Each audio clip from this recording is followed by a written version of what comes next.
Kun raadiyoo sagalee Ameerikaati.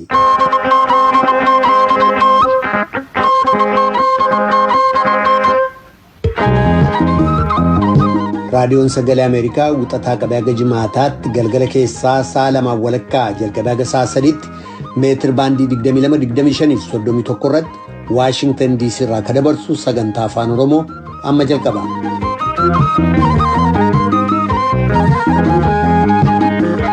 Dhaggeeffattoota keenya jaallatamoo fagoof dhiyoodhaa raadiyoo marsaa intarneetiif saatalaayitiin Naayilsaatiin akkasumas feesbuukiidhaan sagantaa keenya hordofaa jirtan martinuu nagoomiin keenya bakkawwan jirtanitti sinaa dhaqqabu akka mooltan kamisa waxabajjii 10 bara 2021 akka lakkoobsa Itoophiyaatti immoo waxabajjii 3 bara 2013 keessummeessaan keessan irraa ni namoo daandiiti.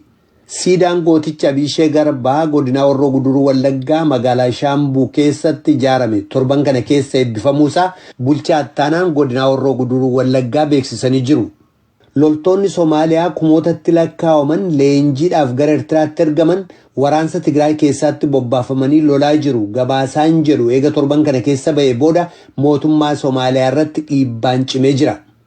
Jaarmiyaan fayyaa addunyaa akaakuun vaayirasii koronaa maqaa biyyatti jalqaba bifa jijjiirratee argameetiin akka waamamne murteessuudhaan moggaafama haaraa kenneefii jira. Kanneeniif kabroodhaaf faga xumura sagantaa keenyaatti nu waliin turaa jenna dhaggeeffattoota keenya.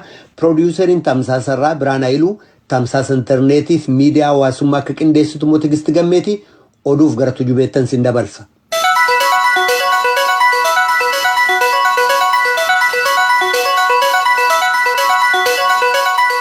Atta mooltan oduun galgala kanaaf qabnu kunoo humnoonni mootummaa Itoophiyaa naannoo Oromiyaa keessatti dargaggeessa umriin waggaa 17 guyyaa saafara saasaan haleelanii ajjeesuu isaanii ilaalchisee gareen mirga namaa Human Rights Watch har'a gabaasa baasee jira.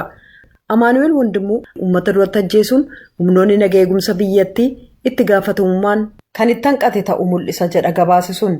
Eebila 11 bara 2021 humnoonni mootummaa dhiyaa Oromiyaa godina Qellam Wallaggaa magaalaa Dambidolloo keessatti Amaanu'eeliin qabanii reebuu jalqaban jedha gabaasi kun.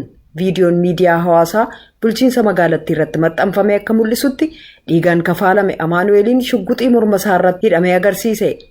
Guyyaadhuma san uummata duratti ajjeefame. Torban ittaan aangawoonni maatii Amaanu'eel dabalatee jiraattota magaalaa Dambidolloo doorsisuuf seeraan ala to'annaa jala oolchan jedha gabaasi Human Rights Watch kun. Gaanfa Afrikaatti daayirektarri Human Rights Watch Latiishaa Baayidar akka jedhanitti aangawoonni Itoophiyaa dargaggeessa kanarratti ajjeechaa isaan raawwatan lubbuu namaatiif dhimma akka isaan hin qabaatin mul'isa. Humnoonni nagaa eegumsaaf aangawoonni naannoo sanaa gocha suukanneessaa kana viidiyoodhaan waraabuudhaan akkaataa isaan itti maxxansan aangawoonni kun daafoosaa utuun sodaatin seeraan ol ta'anii tarkaanfii fudhachuu dandeenya jedhanii akka amanan kan mul'isuudha jechuudhaan Latiishaan ibsaniiru. Human Rights Watch jiraattota Dambidolloo 11 dubbisuudhaan viidiyoowwan hedduu miidiyaa hawaasaa irratti maxxanfameef ibsa aangawoonni mootummaa ajjeechaa Amaanu'eel ilaalchisee kennan xiinxalee jira. Gama biraan qajeelcha poolisii godina Qellam Wallaggaatti itti gaafatamaan ittaanaa nageenya naannoo mirkaneessuu Inspektar Ahmad Yaasin ennaa sana raadiyoo sagalee Ameerikaaf ibsa kennaniin miseensota abbaa torbee keessaa isa tokko irratti tarkaanfii fudhanneerra jedhan.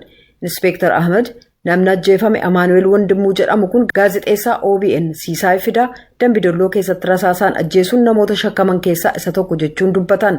Itti gaafatamaan poolisii kun akkas haa jedhanuu malee abbaan nama ajjeefamee obbo Wandimuu Kabbadaa mucaan koo kanan godhu jedhanii haalaniiru.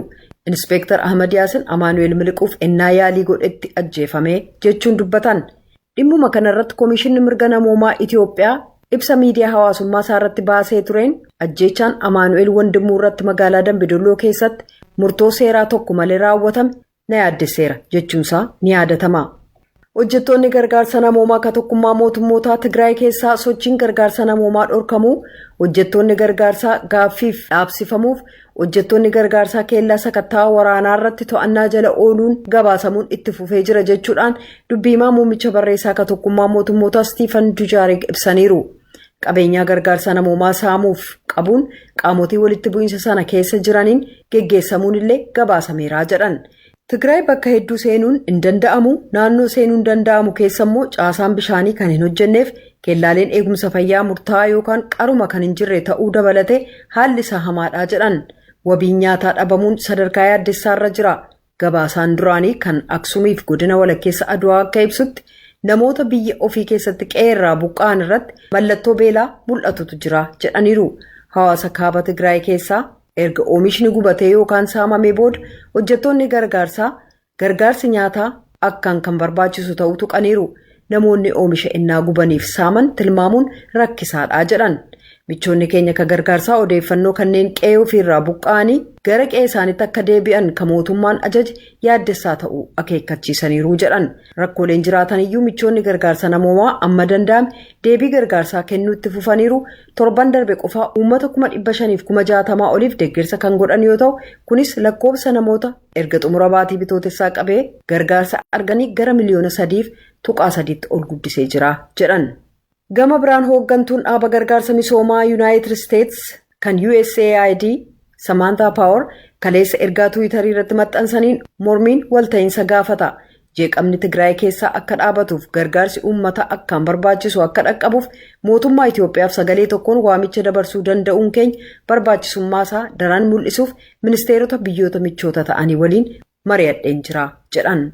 Kan dhaggeeffataa jirtan raadiyoo sagalee Ameerikaa sagantaa afaan Oromooti.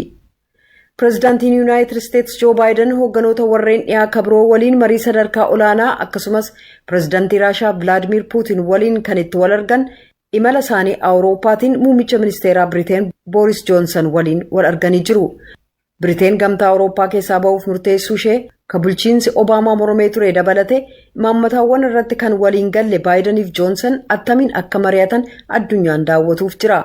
Waaltaa Wiilsanitti daayireektara sagantaa Global Europe jedhamu ka ta'an Daan Haamiltan gama isaaniin hariiroon jiru gaariin turree jedhan. Pireezidaanti Baayiden Booris Joonsan Doonaald Tiraamp waliin tokko ittiin jedhanii turan. Kan ofii isaanii hidda dhalata Ayirlaand ta'an Baayiden Biriteen gamtaa Awurooppaa keessaa ba'uun waliigaltee bara 1998 Yuunaayitid Isteetsi qindeessiteef Ayirlaand gama kaabaaf nagaa buuse ka Biriteen irratti hirmaatti miidhaa yaaddoo jedhu qabu. Muddamni kun jiraatus Haamiltan akka jedhanitti hoogganoonni kun dantaa biyya isaaniif jecha hariiroo jiru cimsuuf murannoo qabu. Mootummaan Joonsan biyyoota michoota ta'an lamaan gidduu hariiroo jiru irra deebi'anii mirkaneessuu kan of keessaa qabu tarsiimoo imaammata alaa qindaa'e xiinxalanii jiran. Aangawoonni Maayinaamaar kan aangoo irraa kaafaman Aung San Suu Kyi irratti himannaa malaammaltummaa haaraa banuuf kan jiran ta'uu gabaasaaleen gamasee argaman mul'isanii jiru. Gaazexaan mootummaa kan Global New Light of Myanmar jedhu har'a akka gabaasetti Komishinni farra malaammaltummaa maanguddoo waggaa 75 Aung San Suu Kyi yakka malaammaltummaa aangoo isaaniitti fayyadamuun raawwachuu isaanii ragaa mul'isu argadheen jira jedha. Itti dabaluudhaanis kana dura maallaqa seeraan alaa doolaara 600,000 warqee akkasumas dhaaba gargaarsa kan ofii isaaniif seeraan ala lafatti fayyadaman himannaa jedhu irratti dhiyaachuun illee gabaasamee jira. Gabaasi sun akka jedhutti Suu Kyi akka seera farra malaammaltummaatti yoo balleessaanitti murame hidhaa waggoota 15 adabsiisuu mala. Aung San Suu Kyi erga waraanni Guraandhala tokko aangoo irraa isaan darbee qabee hidhaa keessa jiru. Oduun galgala kanaaf qabnu kanuma.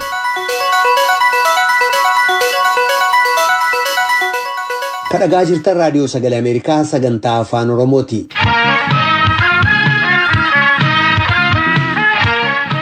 Siidaan gooticha Abishee Garbaa godina Horroo Guduruu Wallaggaa magaalaa Shaambuu keessatti ijaarame torban kana keessa eebbifamuusaa bulchaa ittaanaan godina Horroo Guduruu Wallaggaa obbo Darajjee Toleeraa beeksisanii jiru. Ijaarsi siidaa Abishee Garbaa baroota dheeraaf gaafatamaa tureef barreeffamni seenaa isaa dhalootatti dabarsu maxxanfamee jira jedhan obbo Darajjeen. Barsiisaan seenaa Taarikuu Dheeressaa Abishee Garbaa Abbaa Makoo bara 1850 aga bara 1870tti Horroo Guduruu keessatti baay'ee beekamaa fi goota baay'ee cimaa ture jedhan. Naakoor Malkaatu Amborraa gabaase. Siidaan gooticha Abishee Garbaa godina Horroo Guduruu Wallaggaa magaalaa Shaambuu keessatti akka lakkoofsa Itoophiyaatti bara 2012 keessa ijaarsi isaa eegalame barana bara 2013 keessa xumuramuun torban kana keessa eebbifamee jira jedhan bulchaan itti aanaa godina Horroo Guduruu Wallaggaa obbo Darajjee Toleeraa. Siidaan alatti akka dhalootni waa'ee seenaa goota Abishee beekuuf barreeffamni illee qophaa'eera jedhan obbo Darajjeen. Uummanni godina Horroo Guduruu Wallaggaa fi naannoo ishee jiran bulchitoota yeroo sana jiranii fi hayyoota fageenya irras jiran keessas jiran manguddoonni naannoo kanaa seenaa kanas beekan qeerroonis kanaan duras gaaffii dargaggootaa ture mareedhaan walitti dhufamee dhimma siidaa Abishee Garbaa kun bara 2010 keessa kan inni yaadaan eegalee egaa bara kana kan inni xumuramee jiru. Hirmaannaa uummataa, hirmaannaa hojjettoota mootummaa, jiraataa magaalaa, jiraataa baadiyyaa, hayyoota fagoo dhiyoorraa jiran hirmaannaatiin kan inni ijaaramee maallaqa mootummaa kan ittiin dabalanii waliigalaan qarshiin siidaa Abishee Garbaa kun ittiin hojjetames miliyoona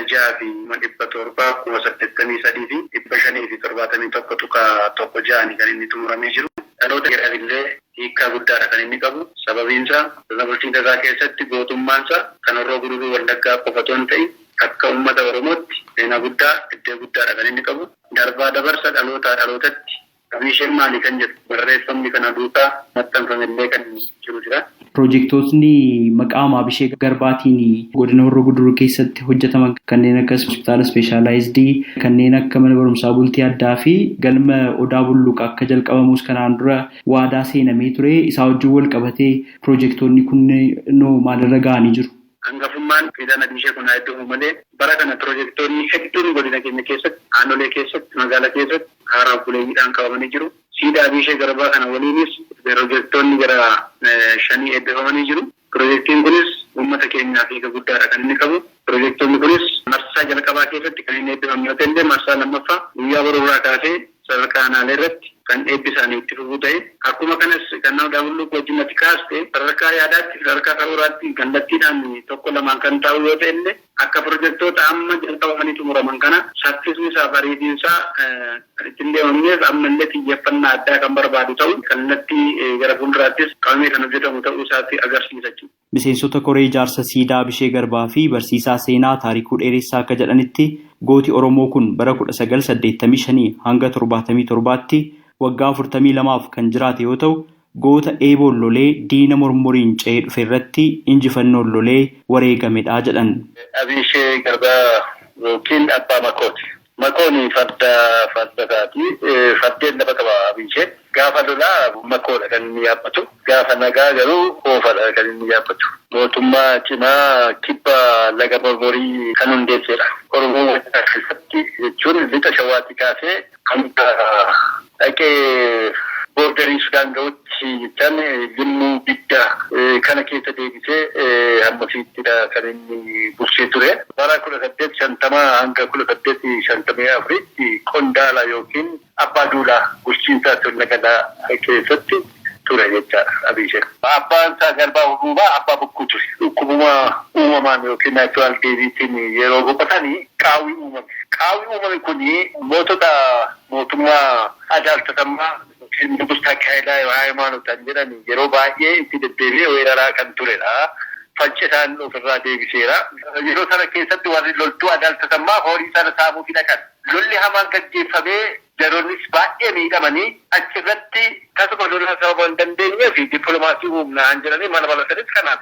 Karaaraan deemna waliis kakannee waliin hojjenna han jedhanii malanii gara dippiloomaasii deemanii egaa karaa kanaatti egaa sana keessatti isaanii Abishee gananii qabachuu kan danda'an. Kanaan fudhatanii deemanii bara kana keessatti hojiin Abisheen hojjetetti yeroo deemu bara eebooti kan inni lole. Eeboof gaachanaa kan jiru meeshaan jirus.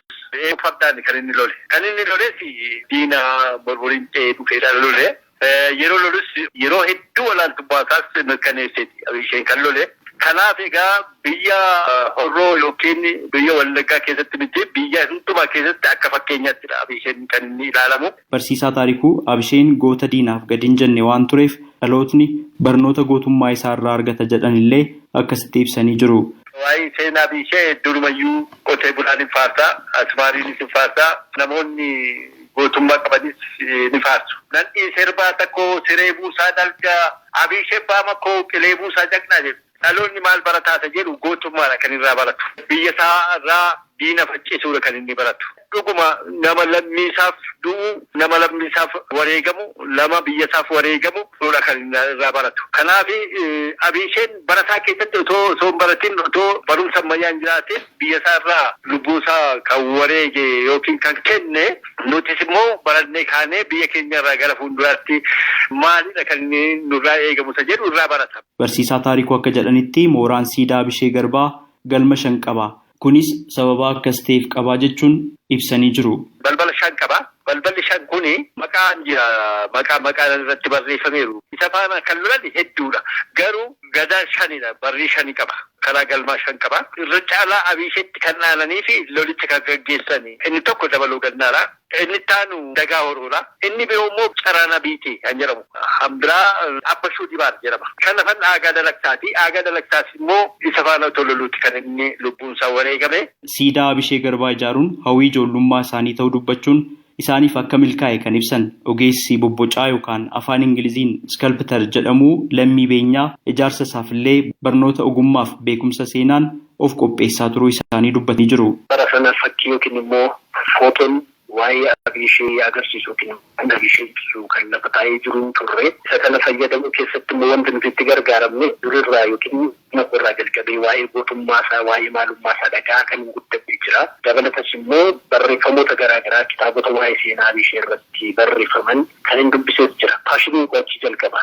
Siidaa kana yookiin immoo Abishee ibsuudhaaf wanta Abishee keessa kotti kan hin kalaqee guddisetu jira jechuudha. Namootni yeroo sana turan karaaktarii isaanii, hojjaan isaanii, fuulli isaanii akkam fakkaata ture.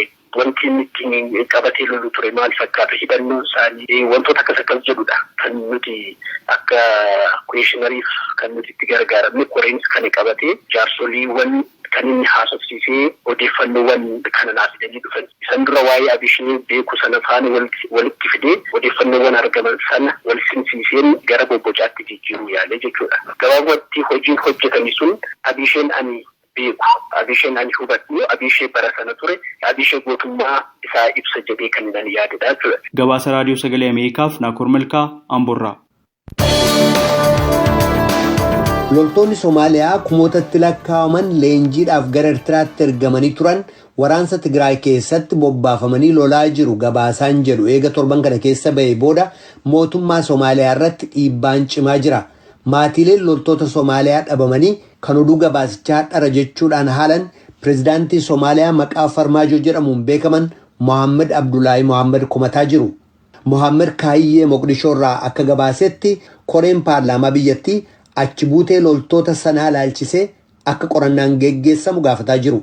Bafqaaduutu bal'inaan dhiyeessa.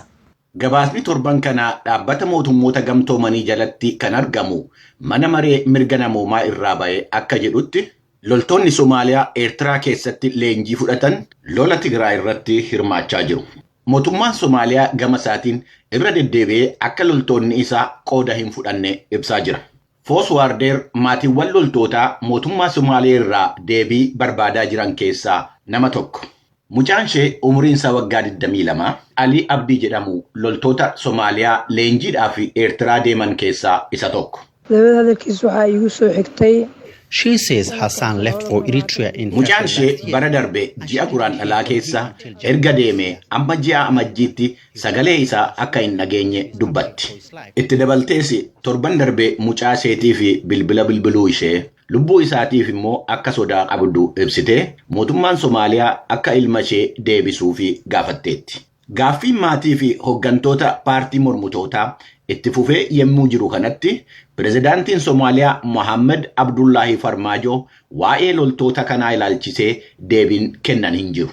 Paarlamaa Somaaleetti koreen dhimma alaatii fi walitti dhufeenya addunyaa dhimma kana ilaalchisee xalayaa lama waajjira pireezidaantii Somaaliyaatiif barreessus deebii argachuu hin dandeenye. Koree kana keessatti namoottan aangoo qabeessa ta'an keessaa tokko kan ta'e Mohaammed Hassan Idris akka jedhetti dhimma nageenya biyyoolessaa irratti pireezidaantiin deebii kennuu qabu. We have raised our concerns and demanded the president to come out clear. Pireezidaantiin gadi ba'anii waa'ee loltoota Eertiraa keessatti leenjifamanii lola Tigraay irratti hirmaachaa jiran ilaalchisee komii dhiyaachaa jiru akka ifa taasisan gaaffiidhaa fi fedhii keenya dhiyeessaa jirra. Xalayaa lama barreessineerra. Mormii maatiin loltootaa dhiyeessaa jiran dabalatee sagaleedhaanis gaaffiin dhiyaachaa jira. Akka carraa ta'ee pireezidaantii Farmaajoon gadi ba'anii waa'ee loltoota dhabamanii irratti deebii kennuu hin barbaanne. Callisaniiru. Haalli jiru waan hedduu nama jeequudhaa jedha Mohaammed Hassan Idris. Ji'a waxabajjii bara 2018 hoggantoonni Somaaliyaa, Itoophiyaa fi Eertiraa dhimma nageenyaa siyaasaa fi diinagdee irratti waliigaltee mallatteessaniiru. Abdisalaam Guuleed Daaritteera itti aanaa dhaabbata nageenyaa fi tikaa biyyoolessaa Somaaliyaa, Somalia's National Security and Intelligence Agency yookaan NISA jedhamu turee fi xiinxalaa dhimma nageenyaa fi nama dhimma loltootaa kana dhiyeenyatti hordofaa turedha. Loltoonni Somaaliyaa meeqa akka Tigraay keessatti du'anii wanti beeknu hin jiru jedha. We don't know the exact number of who died in the process. Waa'ee adeemsa leenjii fi waa'ee loltoota Somaaliyaa Eertiraa cina dhaabbatanii lola Tigraay keessatti taasifame irratti hirmaatanii du'anii ammam akka ta'ani sirriitti hin beeku. Galmee isa dhugaa yoo arganne malee wantichi waan akka holqa gurraachaati. Ammam du'anii ammam akka jiranu beekuun hedduu ulfaataadha. Lakkoofsa loltoota du'anii addaan baasanii baruun waan barbaachisaadha jedha Abdusalaam Guuleed. Haala walqabateen dhaabbata mootummoota gamtoomanii jalatti manni maree mirga namoomaa waajjira isaa isa Jeneevaatti argamutti bakka buutuun Somaaliyaa akka pirezidaantii itti aantu afuraffaa mana marichaa ta'anii filateera. Ambaasaadder Abiyaan Mohaammed Saalah yommuu biyyi isaanii dhimma jeequmsa Itoophiyaatiin walqabatee himatamaa jirtu kanatti amma ji'a muddee bara kanaatti qaama dhaabbata mootummoota gamtoomanii hedduu barbaachisaa ta'e keessa tajaajiluuf deemu.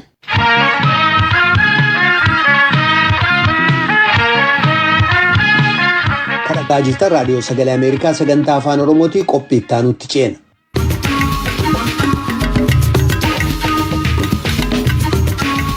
Jaarmiyaan fayyaa addunyaa akaakuun vaayirasii koronaa maqaa biyyatti jalqaba bifa jijjiirratee argameetiin akka waamamne murteessuudhaan moggaasa haaraa kenneefii jira. Maaliif? Waa'ee kana akka nuuf ibsan Dr. Jamaal Hassan as United States University Nebraska irraa jaallanneen haasofsiistee jirti. Akkas jechuudhaan eegalu Dr. Jamaal. Warri saayintifiik maqaa alfaa, deltaa, beetaa, zeetaa jedhaniin kana maqaa giriikileen kana kananiifi wanni tokko waan jiru addunyaa kanarratti gartee biyyoota kamma fakkeenyaaf gaafa iboolaan dhufee beetaa taatee maqaa labsaniitiin gartee riifarii wayiitii yaamanii negative association jechuudha biyya san gartee negatiivii waa'ee adda addaa irratti gartee biyyi sun biyya akkanaa jedhanii san didan irra walii galanii akkamba South Africa variant, UK variant, Indian variant yoo hajaan taatee yeroo duraatti xiqqoo jechuu turanii biyya san stigmaa akka taabuu waan jedhaniin qaanyiidhaan akka biyya san gara ikoonomiitiin illee uummata biyya san dhaqullee gartee duuba deebisuu danda'a jechuudha. Fakkeenyaaf deltaan kuni biyya Indiyaa keessatti hedduu hammaate keessatti argameesi. Maqaa kanamma Indiyaan jedhanii gartee akkasumas jiru taate namni hundi beekan biyya Indiyaa biyya biyya san dhaquu miidiyanii beeka. Akka diigam boodallee maqaa kanaafi sana walitti qaban jechuudha. Kana avoid godhuudhaafi maqaa kana saayintifik neemii baasanii biyya sanii wajji asooseetiin godhu jechuudhaafi. Egaa kana jechuun vaayirasii biyya abaluutii dhufee jechuu mannaa maqaa biyyicha hin ibsine moggaasuuf jechuu keessan. Akkasi maqaa biyya ibsine amma jeneraal paapuleeshinii warri waa'ee waa sodaatu jiru kun warri gartee addunyaa irratti deemuus viizit godhuudhaan sodaatanii biyya sanii wajji walitti qabsiifne amma fakkeenyaaf akkuma nama dubbadde deltaan kun Indiyaa keessatti hedduu hammaachaa jiraate yoo Indiyaan COVID koronaa vaayirasii kan taate kan biraatti illee ni qaba gartee akkama biyya Ameerikaa kanaa fi biyya biraatti nama Indiyaa gartee namni agaanitti godhu fa'aa fakkeenyaaf jeneraal COVID-19 biyyi kirraa eegalimma Chaayinaa keessa biyya san irraa dhufe jedhan ta'uu biizinasa fa'aa irraa bituu diduwwan akka isaan avoid godhuudha. Inni alfaa jedhamus jira inni immoo isa kamiif?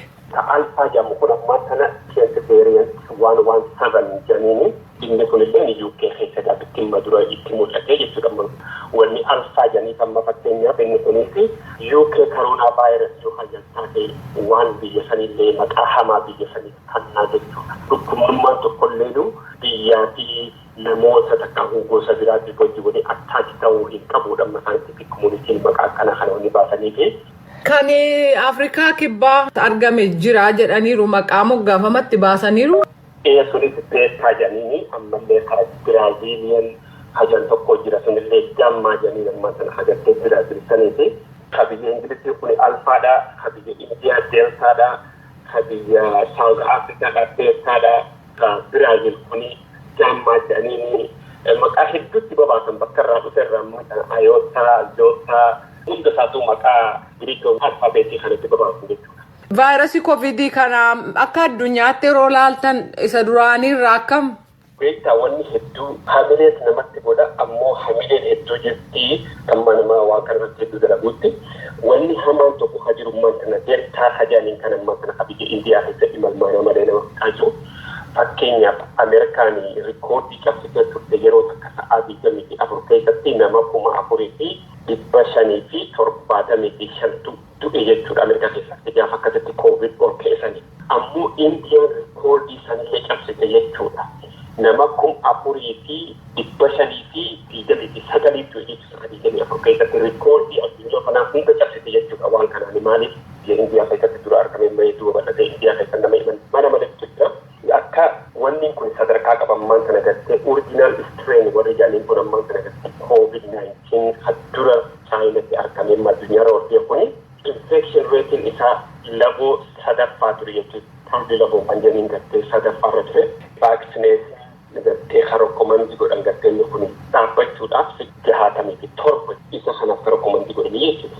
Amma alpha variant hajaniin kun infection rate isaa sadarkaa afuraffaarra warri saayinsitoonni kun jaamma rakkomandeessiniin namni 75% vaaksineet ta'uu qabaa jechuudha isa kana dhaabuu danda'uudha fi hamaan isaa ammaan kana delta variant hajaniin kana delta variant infection rate isaa sadarkaa afuraffaarra jira jechuudha amma yoo original strain kana wajjin waliin madaalte harka 50 ol guddate jechuudha amma original strain isaa infection rate sadaffaarra jira jennee filaata sadaffaadha jira jennee kun ammoo deltaan kuni harka 60 gadtee bal'atu jechuudha original strain COVID-19 sadarkaa Wuhan Chainatti eegale sararoo tashabbata guddaadha jechuudha waa hundaanu jechuudha. Amma inni biyya Hindii keessaa ka'ee jedhame suni ariitiin daddarbuu isaati miti kan rakkina fide. Ariitii daddarbuu isaatii fi ammallee gartee vaaksiinii harkoggaatti hannitallee gartee AstraZenecaan qaanii harka 33 qofa gartee gargaara malee gartee hedduu effectively hin qabu jechuudha. Quubsaadhaan jechuudha. Hedduu irra jabaata maaliif first line immune system hajanii kan akka malee tawaadaysa deltaan kunii fi alfaan kunillee jara kana immune system namaa kana dafee dhawee laaffisee akka vaayirasiin dafee qaama namaa keessa wal horu godha. Hedduu namarraa namatti faca'uudhaan original strain sanirra harka 50 ol daddafa jechuudha. AstraZenecaan fayyisuuf ammam qaba carraa jettan? Carraan isaa harka 33 gadi bu'e jechuudha gartee delta variant kana namarraa dhorkuudhaaf. Isa kan biyya Hindii? Kan biyya Hindiidha kana delta isa kana dhorkuudhaaf AstraZenecaan kuni harka 33 akka saayintistoota gaafa laattu hedduu laafaadha jechuudha. Hedduu ilmaan namaa laafaadha jechuudha. Egaa biyyoota kan biraa kana Afrikaa kanneen fakkaatan attamitti ilaaltu? Biyyoota Afrikaatiif illee Ameerikaatiif illee amma dhugaa dubbachuuf hedduu sodaachisaadha. Amma fooliin kun gartee wanni mitimmaan kana gartee shakkii guddaan qabnu maali beektaa?